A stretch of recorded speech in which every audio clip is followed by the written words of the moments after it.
After 3 nights of only 7 hours sleep, guess what? I have the cognitive capacity of someone who's 3 times over the legal limit for drinking.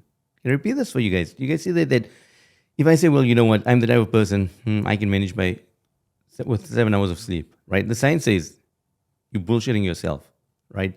After 3 nights of 7 hours of sleep, right? Night number 3 or day number 3, number 4, right?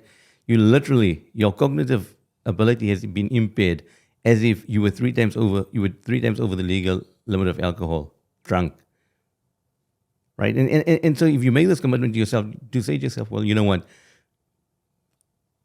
I don't want to go through my day acting as if I'm drunk or have my brains operating as if I was 3 times over the level of alcohol, right? So you make this commitment to yourself to say, well, I'm going to go to sleep X amount. It is literally a routine for me, right? And the other things, right?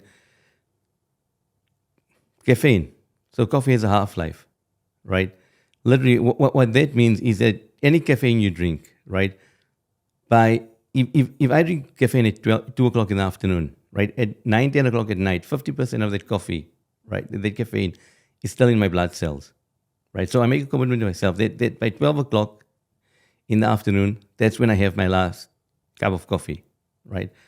We know for a fact that if you eat anywhere with less than 4 hours before you go to bed, guess what? Right? That impacts the quality of your sleep, right?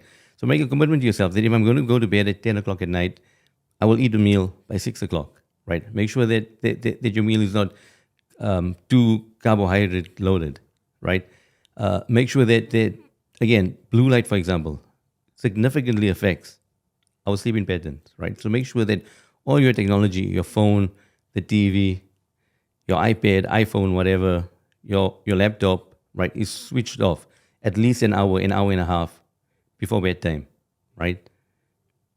Make sure that when you do go to sleep, right, you have one of those dark out blinds, right? Does it make sense to you guys? That again, you don't need to track your sleep with an Oura. You don't have to buy expensive sleeping causes. If you do the simple things,